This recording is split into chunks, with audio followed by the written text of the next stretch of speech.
Eu quero convidar você a abrir ou acessar a sua Bíblia no Salmo de número 137. Salmo de número 137. Antes mesmo de começar a leitura, eu quero fazer um alerta para você a respeito deste salmo. Esse é um dos salmos em que você verá o salmista fazendo uma oração imprecatória, isto é, ele pede que Deus destrua os seus adversários. Então é um salmo que termina de uma forma muito violenta, mas é o retrato da alma do salmista, que ainda não tinha recebido o privilégio de conhecer os ensinamentos que Jesus deixou naquilo que nós chamamos de sermão da montanha, de orar pelos adversários, de amar os nossos inimigos. Ele não tinha tido o privilégio de receber esse tipo de ensinamento ainda. Eu vou ler na Nova Versão Transformadora, o Salmo de número 137. Diz assim: junto aos rios da Babilônia sentamos e choramos, ao nos lembrarmos de Sião. Pusemos de lado nossas harpas e as penduramos nos galhos dos salgueiros. Os que nos levaram cativos queriam que cantássemos. Nossos opressores exigiam uma canção alegre. Cantem para nós uma das canções de Sião. Mas como poderíamos cantar as canções do Senhor estando em terra estrangeira? Se eu me esquecer de ti, Jerusalém, que a minha mão direita perca a sua habilidade, que minha língua se prenda ao céu da boca, se eu não me lembrar de ti, se não fizer de Jerusalém minha maior alegria. Ó Senhor, lembra-te do que os edomitas fizeram no dia em que Jerusalém foi conquistada. Disseram: destruam-na, arrasem-na até o chão. Ó Babilônia, você será destruída. Feliz é aquele que lhe retribuir por tudo que fez contra nós. Feliz aquele que pegar suas crianças e as esmagar contra a rocha.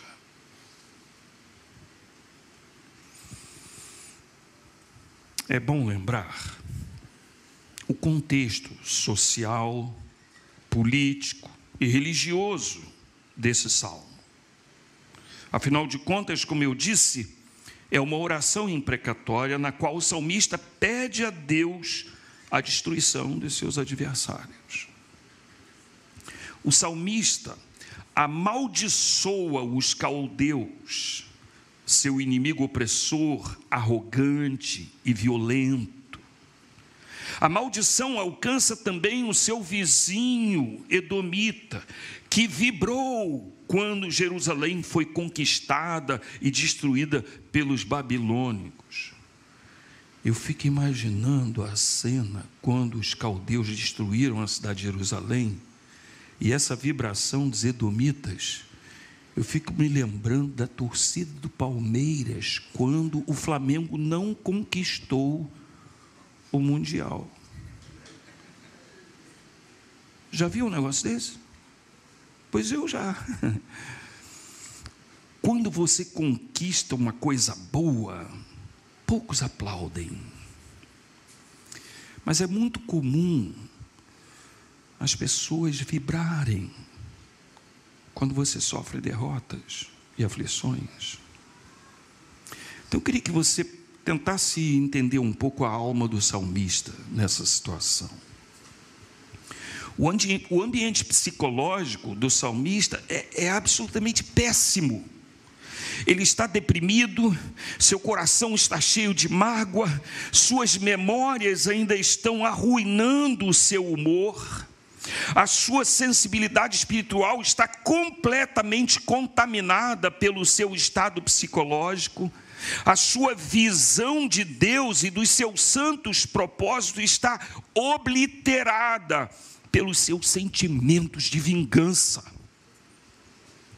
Seu senso de oportunidade de testemunhar da sua fé está no nível mais negativo possível. Toda essa situação nos leva a admitir que o salmista expressa claramente que não tem nenhuma razão para cantar. E é exatamente sobre esse assunto que eu venho falar aos irmãos nesta manhã. Sem nenhuma razão para cantar. A experiência triste e dolorosa do salmista requer de nós uma avaliação profunda e sincera das nossas atitudes diante de Deus e diante das pessoas que nos cercam.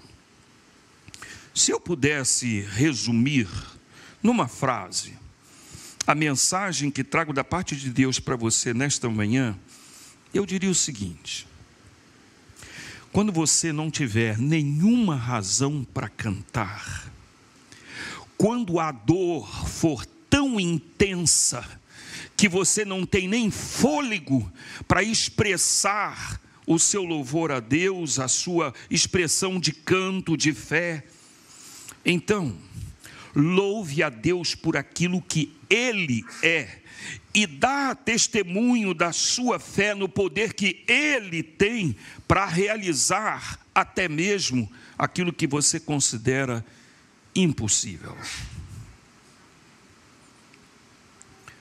Vamos voltar a nossa atenção para esse salmo e vamos analisar por que o salmista resolveu pendurar a harpa no salgueiro e recusar-se a cantar a pedido dos caldeus. E vamos aplicar isso à nossa situação.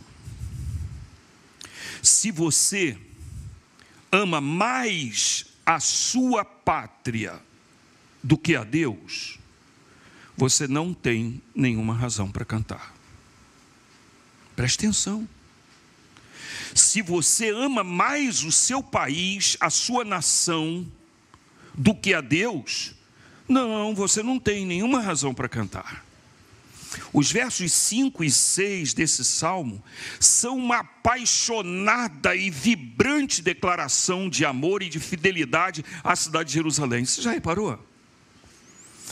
É claro que em defesa do salmista é preciso que a gente compreenda que afirmar o seu amor pela cidade de Jerusalém era algo muito parecido com afirmar o seu amor a Deus, porque os judeus criam que Jerusalém era a cidade de Deus, o lugar onde Deus mesmo escolheu para construir o seu templo, a sua habitação.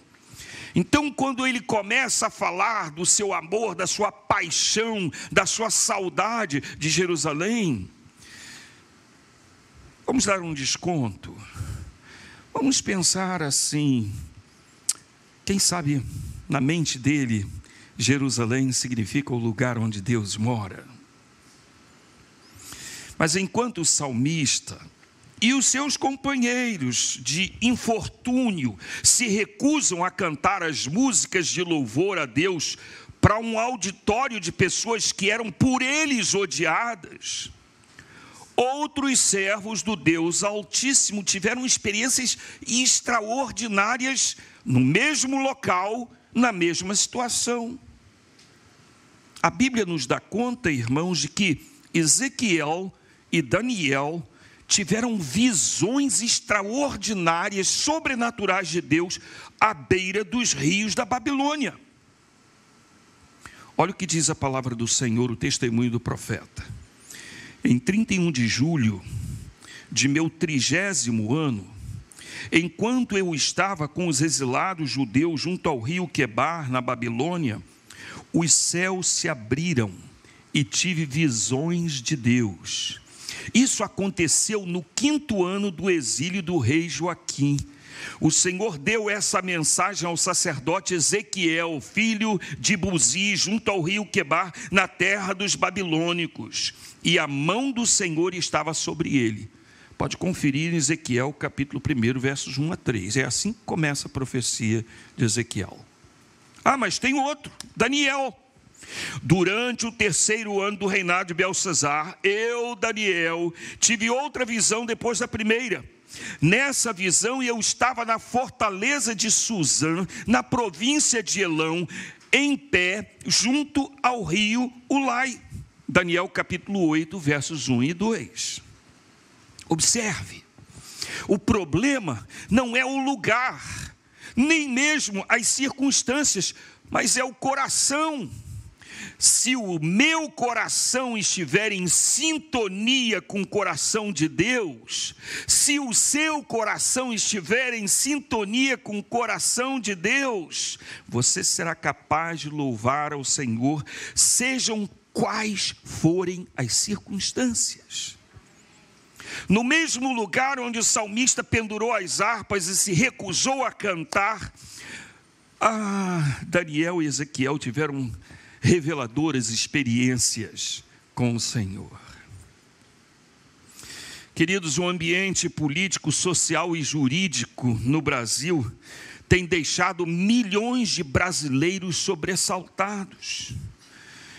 Eu creio não exagerar ao dizer que muitos cristãos brasileiros têm demonstrado mais amor à pátria do que a Deus.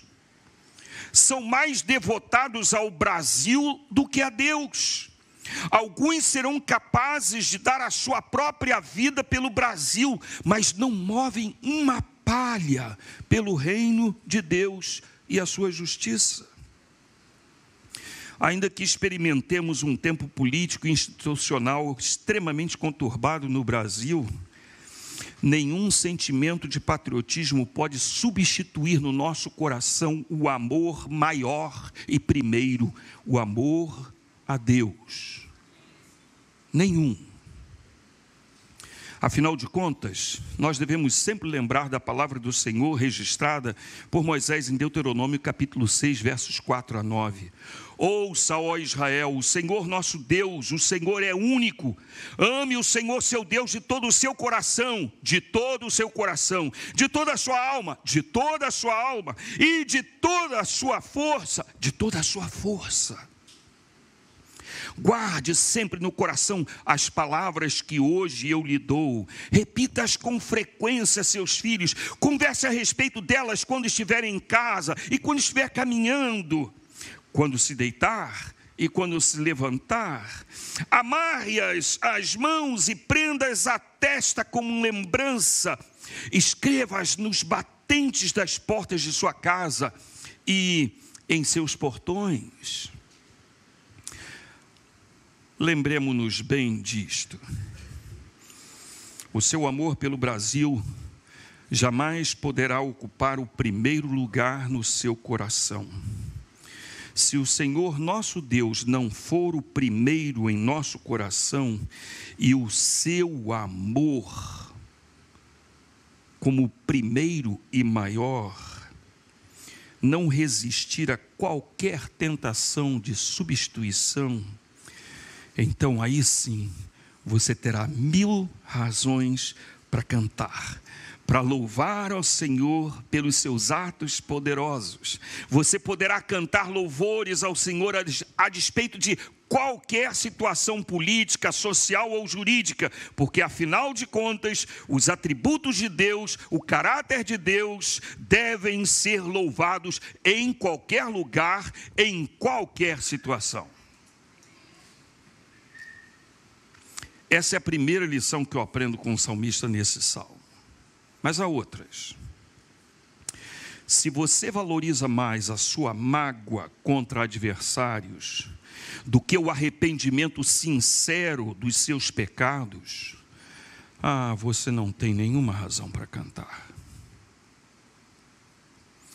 Se você valoriza mais a mágoa que nutre no coração pelos adversários do que o sincero arrependimento pelos seus pecados, você não tem razão para cantar.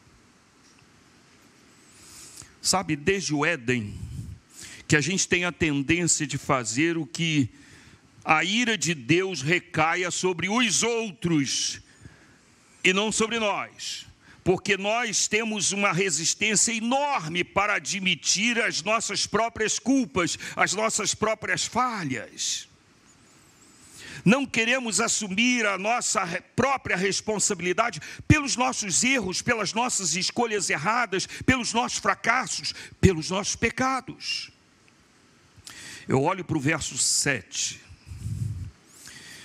e você pode ver também, e você verá um retrato do que eu estou falando. O salmista pede que Deus se lembre dos edomitas, em vez de abrir o coração em humilde confissão dos seus pecados. Porque, irmãos queridos, prestem bem atenção, foi Deus que determinou o exílio do povo de Israel na Babilônia.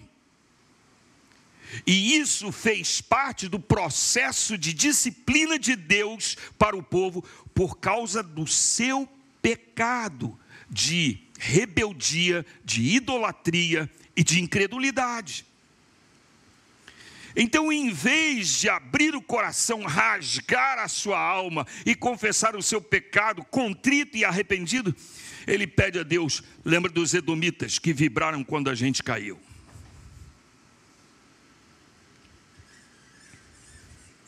Por isso que nós devemos atentar para a mensagem do profeta Jeremias, já aqui mencionado pelo pastor, descrita de forma lindamente poética, no livro das suas lamentações, no capítulo 3, versos 21 a 33. Veja o que Jeremias diz: ainda ouso, porém, ter esperança quando me recordo disto. O amor do Senhor não tem fim, suas misericórdias são inesgotáveis, grande é a sua fidelidade, suas misericórdias se renovam cada manhã. Digo a mim mesmo: o Senhor é minha porção, por isso esperarei nele. O Senhor é bom para os que dependem dele, para os que o buscam. Portanto, é bom esperar em silêncio pela salvação do Senhor. É bom as pessoas se sujeitarem, ainda jovens, ao jugo da sua disciplina, que permaneçam sozinhas e em silêncio sob o jugo do Senhor, que se deitem com o rosto no pó, pois talvez ainda haja esperança, que deem a outra face para os que os ferem e aceitem os insultos dos seus inimigos, pois o Senhor não abandona ninguém para sempre. Embora traga tristeza, também mostra compaixão por causa da grandeza do seu amor, pois não tem prazer em afligir as pessoas, nem em lhes causar tristeza. Lamentações, capítulo 3, versos 21 a 33. Queridos, em vez de alimentar a sua mágoa, põe a sua boca no pó e confesse a Deus os seus pecados. Arrependa-se sinceramente e peça perdão ao Senhor. O remédio eficaz para a mágoa é o perdão. Tanto o perdão de Deus, como o perdão que oferecemos aos nossos ofensores. Esses perdões nos livram, nos libertam de toda mágoa. Quero lembrar aos irmãos a admoestação de Jesus, relatada em Lucas capítulo 13, versos 2 a 5, um texto curiosíssimo. Vocês pensam, diz Jesus, que esses galileus eram mais pecadores do que todos os outros da Galileia? Perguntou Jesus. Foi por isso que eles sofreram? De maneira alguma. Mas se não se arrependerem, vocês também morrerão. E quanto aos 18 que morreram quando a torre de Siloé caiu sobre eles, eram mais pecadores que os demais habitantes de Jerusalém? Não, absolutamente não. E eu volto a lhes dizer, a menos que se arrependam, vocês todos também perecerão. Repare, se você se arrepender dos seus pecados, e experimentar o pleno perdão de Deus, você não somente se sentirá liberto da mágoa para cantar, mas também louvará o amor de Deus, a graça de Deus, a misericórdia de Deus, a compaixão de Deus por nós. Você terá muitas razões para louvar o Senhor. Isso mesmo. Se seu coração for invadido por essa poderosa e maravilhosa graça de Deus, você jamais permitirá que a mágoa contra os que feriram você impeça você de louvar fervorosamente aquele que perdoou todos os seus pecados e libertou você de todo ressentimento.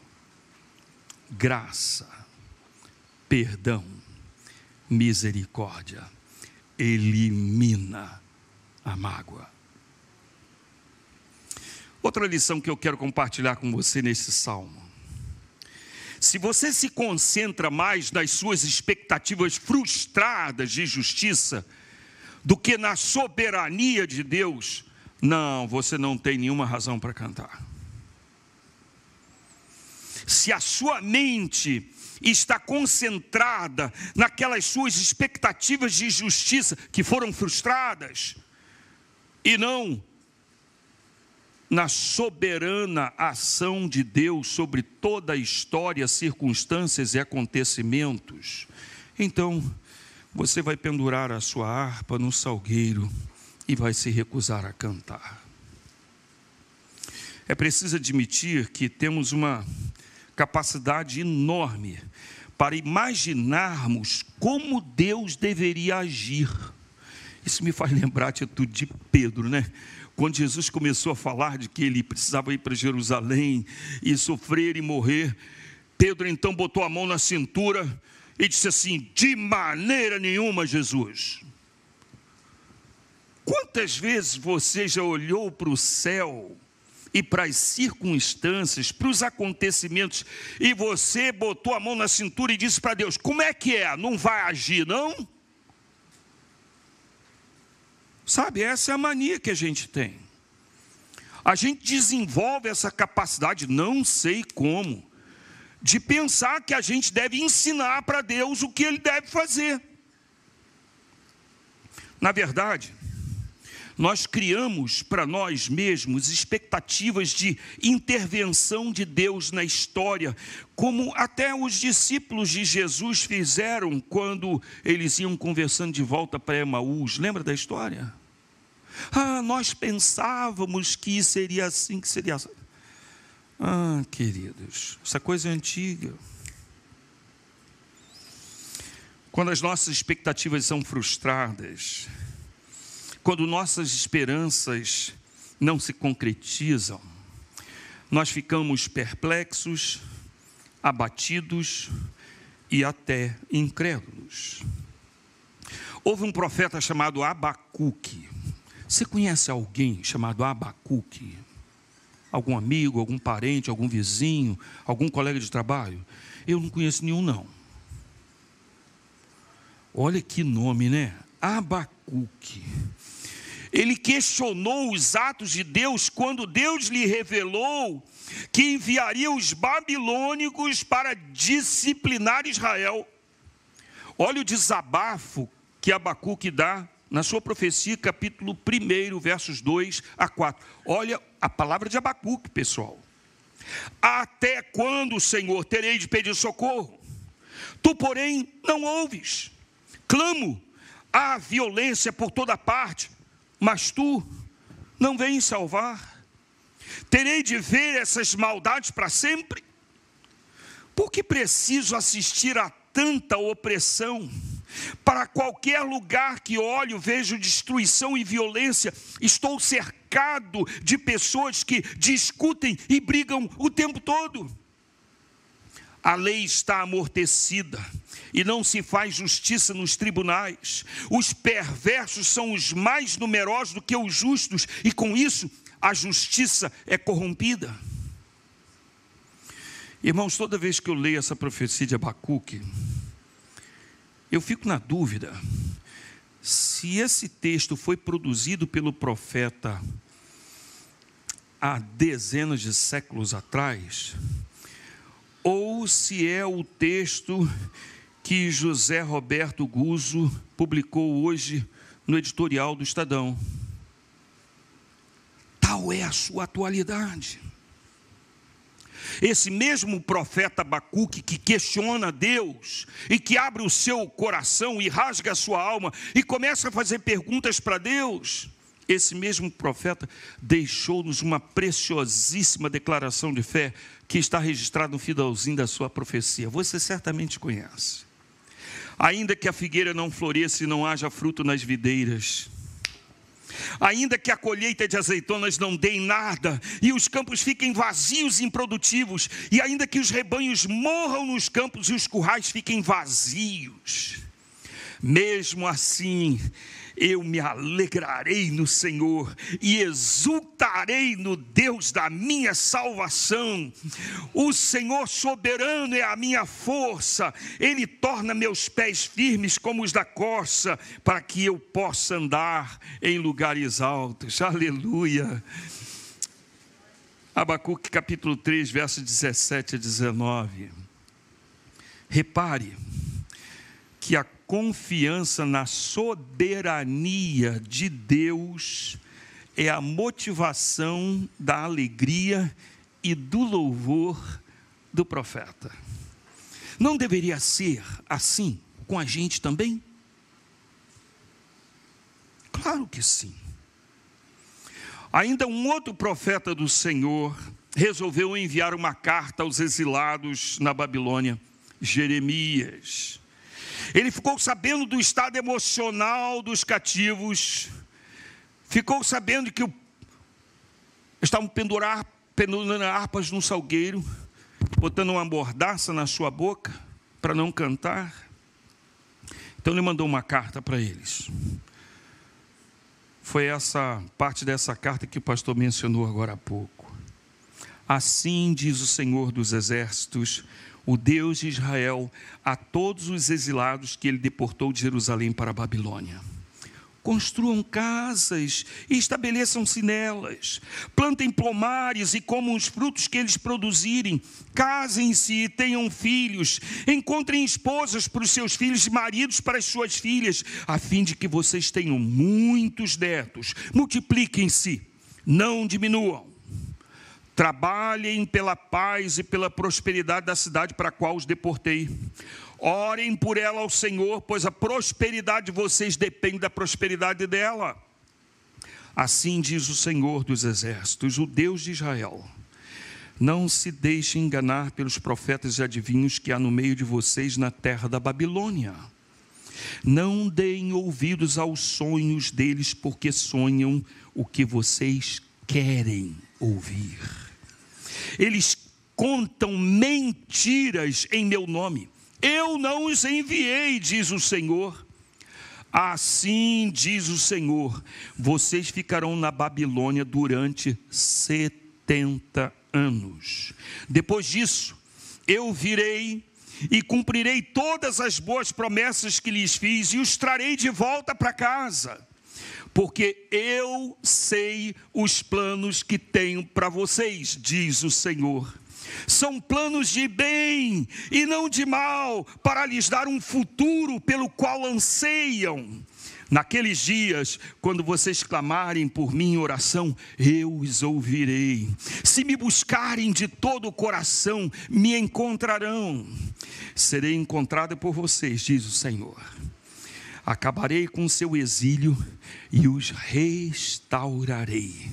Eu os reunirei de todas as nações para as quais os enviei e os trarei de volta para casa, para a sua terra. Jeremias capítulo 29, versos 4 a 14. Repare, preste bem atenção no que diz o verso 11.